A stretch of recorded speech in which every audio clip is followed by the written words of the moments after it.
Hi guys, day magkakaroon tayo ng shoe review ng 361-degree Team Joker. For me, parang mas pipiliin ko pa ito kaysa sa kanyang main shoes na Joker 1. I-explain ko kung bakit, huwag ka agad magagalit. Samahan nyo ako, i-review na natin to. Let's go! Hey, I ain't never giving up. Said I never give up. Pero bago tayo mag-start, kung first time mo pa lang sa channel na to, mga ganitong content naman hilig mo, mga shoe review, mga fitness-related videos, mag-subscribe ka na, i-click mo na rin bell icon para lagi ka updated sa mga next videos ko. 361-degree Team Joker. So, alam naman nating lahat, no, na pag sinabing team, usually, budget shoes yan, no? Supernova Team, budget shoes na Supernova. AG Zen Team, budget shoes ni Aaron Gordon. Pero ito parang hindi ganun. Halos magkaparehas kasi yung price nila. Mas mura lang ng mga mga 800 to 1,000 pesos yung difference. Parehas sila halos ng technology. Parehas sila ng laman. And kung sa performance kasi, parang mas pipiliin ko ito. Sige, punta muna tayo sa aesthetic and material, no. Sa looks, I will be honest, mukhang mas lamang naman talaga yung Joker 1, no. Sa looks, premium leather. Ito kasi leather din, mukha rin naman premium yung leather niya. Marami ring colorway na mapagpipilian, no. Parang mas gusto ko nga yung nito, yung parang Joker colorway talaga, yung violet, yellow, green, yung neon green, violet. Suede yung material doon, ito leather. Parang mas gusto ko, pero yung leather naman talaga na material. Gusto ko lang yung kulay nun. Yung shape nito, medyo malayo rin sa itsura nito. Meaning, unique siya. Ang galing din ng pakaka-design. Mid-cut, usually si The Joker, naka-high cut, mid-cut naman talaga. Center siya, no? Bagay talaga to sa kanya. And kahit for me, kahit gamitin niya to, hindi siya madidisappoint. Lamang lang to sa itsura. Kasi may mga touches dito na hindi ko masyadong gusto, katulad nito, yung paint job nito, itong nasa tang, hindi ko gusto. Pero ito guys yung logo niya na malaki dito, ganda. No, very premium tignan. Yung suede naman din dito, very premium. May mesh din dito. So yung uppers niya, combination ng mga different materials talaga. Pero same na lahat. Gusto ko rin yung silhouette nito actually. Hindi siya pangit. Nagkataon lang sobrang pogi talaga ng Joker 1. Ganda rin naman. So aesthetic and material guys, bibigyan ko pa rin siya ng mataas na score kasi almost the same sila ng material eh. So bibigyan ko ito ng 9.5 out of 10. Hindi ko lang siya na perfect kasi nga, kung carbon fiber sana to and malaki-laki yung kanyang torsion plate. Sorry na! Pag ganun magalit! Panalong-panalo na talaga. And yun nga ito kasi medyo pasira to. Pero tanggalin na lang to.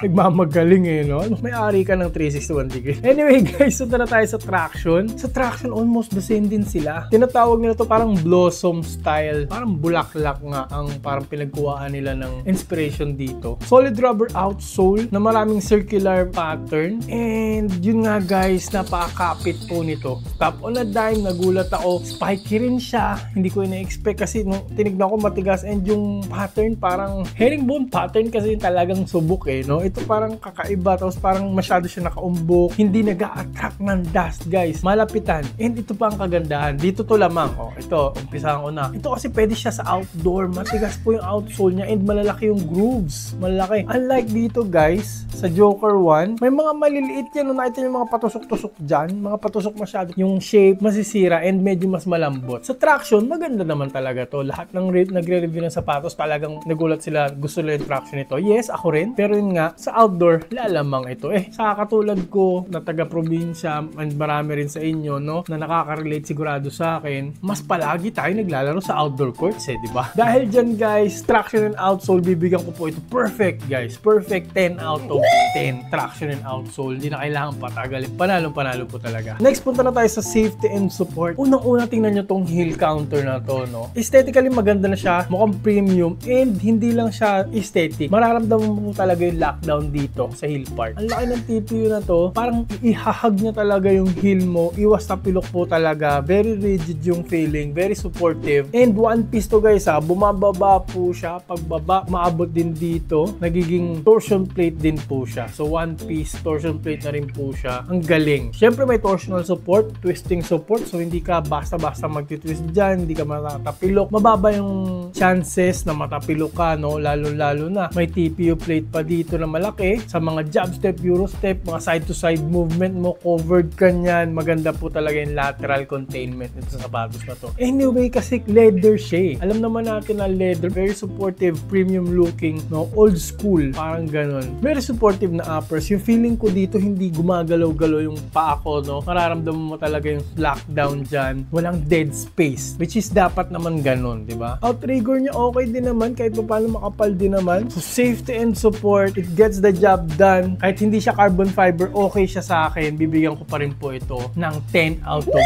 10 sa safety and support, no? Kasi yung heel counter niya, ang ganda talaga eh, no? Pero sa support, parang pantay naman sila ng Joker 1. Next, punta na tayo sa fit and comfort. Unahin na natin sa fit note. Ito kasi Joker 1, medyo narrow siya, na pinili ko talaga yung size 12. And maganda yung fit sa akin. So parang dito lagi ko sinasabi, one size up. Dito hindi na. True to size na kayo. Regular yung fitting na, hindi siya very wide. No, saktong-sakto. Gusto ko yung pakiramdam ng fit nito. And anyway, kasi nag-expand pa naman din siya kasi mesh yung gilid, mesh yung nylon mesh yung gilid. Sabi ko nga kanina, combination po ito ng mga materials. So, very comfortable kasi mesh naman, kilala naman natin yan sa comfort, di ba? Ang disadvantage lang kasi pag mesh, pag nagto-toe drag ka, outdoor ka naglalaro, may chance na mapaaga yung buhay. Yung durability ng bagsak ng mesh. Pero ang kagandahan dito kasi, yung mga area na ito-toe drag mo, yung mga area na kailangan durable siya kasi leather. Nasa gilid lang yung mesh wherein dun mo kailangan yung breathability. Ang galing na pakaka-design nito guys, pinag-isipan. Lalo na sa gilid, kailangan breathability, mamaya natin pag-uusapan yan. Pero mataas po talaga ang comfort nito, makapal ang tang eh. Makapal yung padding dyan, tignan nyo naman yan. Ang mesh is travel board po, di nyo lang siguro makita. So, ramdam mo na kagad yung Quick-O-Tech foam. Though top-loaded yung torsion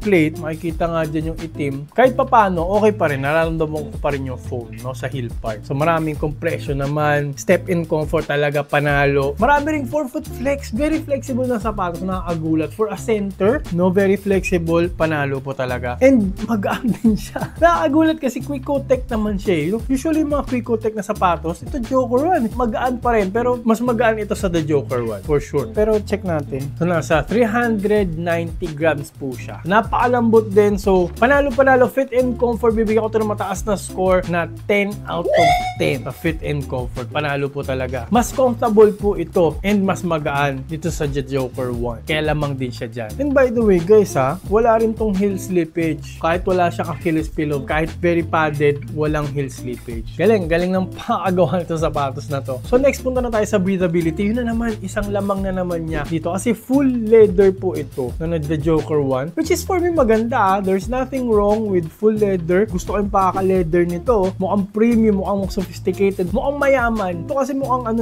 kung ikaw parang middle class. Pero mas breathable to guys. May nylon mesh dito sa lateral side. Sa middle side may mesh naman. So, very breathable yan. Mas malaki rin yung mesh dito, yung area for breathability. Breathability, maganda po to kahit may leather siyang area. So, dahil dyan, bibigyan ko ng 9 out of 10 sa breathability score. Next, punta na tayo sa cushioning. Parehas din sila, Quick-O-Tech foam. Pero ang pagkakaiba, no, kahit full length parehas sila, ito, very exposed. Nakalabas talaga yung foam. Ito kasi caged. So, mas may compression ito. Kasi dito, nakalabas din siya. Mas may compression. Nagdidig in, malambot po talaga. Same lang sila ng bounce. Very bouncy na sapatos to guys. Ang galing ng Quick-O-Tech. For me, one of my favorite talaga na cushioning setup ang Quick-O-Tech. Ang ganda ng energy return. Ang ganda rin ng impact protection. Hindi ko naramdaman sa tuhod ko. Saktong-sakto pang bigs kasi ito. Dapat maganda yung impact protection. Parehas naman sila flat. Almost parehas din sila ng court feel. Parang mababa sila eh. Kaya hindi ko siya talaga masabing pang center eh. Parang pang forward itong sapatos na to. Same sa the Joker 1. Hindi siya nakaangat eh. No? Wala siyang heel drop na masyadong mataas. Sakto lang. Almost flat. So parang you will feel fast, you will feel quick kasi very responsive po yung foam niya. And yung torsion plate, may konti namang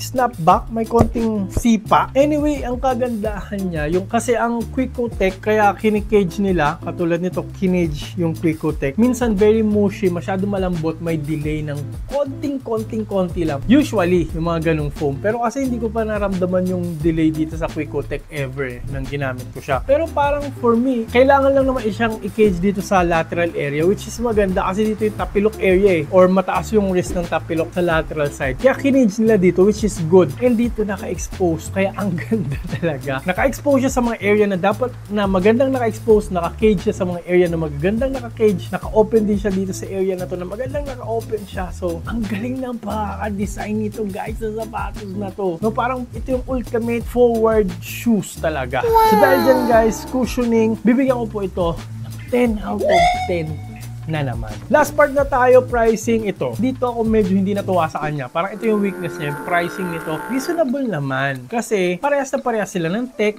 Minsan, mas maganda pa nga performance nito. Huwag mo namang parang ididikit masyado sa presyo nito kasi hindi mo na ma-distinguish eh. Team shoes ba talaga to? Budget shoes ba talaga to ni Jokic? Kasi usually, kunyari kay Aaron Gordon. Yung sapatos ni Aaron Gordon, nasa 4.5. Ang budget shoes niya nasa 2K. 2.5, 2.3. Ito, nasa 4.5 din to. Ito parang nasa 4.9 to 5,000. Masyadong malapit. 500, 800. Nandyan lang yung range ng difference nila. Which is weird. So weird.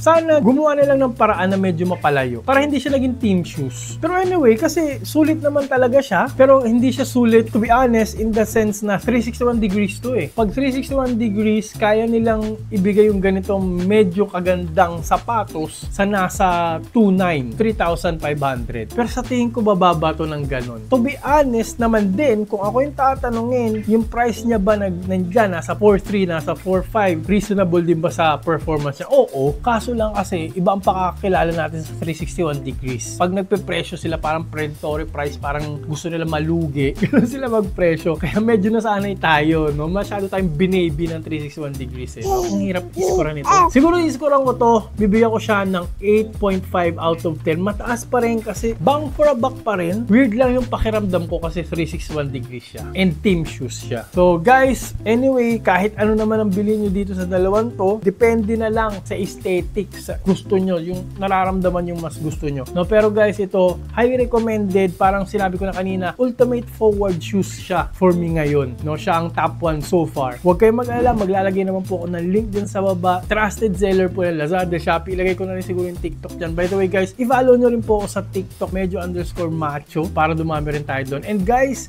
favor, pakigamit po yung link na nandyan sa baba. Dahil pag ginamit nyo po yung link, meron po tayong nakukuhang konting komisyon na malaki ang bibigay na tulong sa channel natin para ma-continue natin yung pag-create ng mga magagandang content and pag-review ng mga sapatos, di ba? So, advance, maraming salamat sa mga gagamit ng link. Thank you po talaga sa support. Pero kung naghahanap pa po kayo ng iba pang mga basketball shoes na for forward, for center, for bigs, maglalagay ako ng link dito. And yung bilog dito, papindot na rin po para ma-subscribe po agad kayo para lagi kayo updated sa mga next videos ko. Maraming po salamat sa panonood. Mag-ingat po kayo palagi. Lagi nyo rin po tatandaan to. Always, drink your protein. Bye!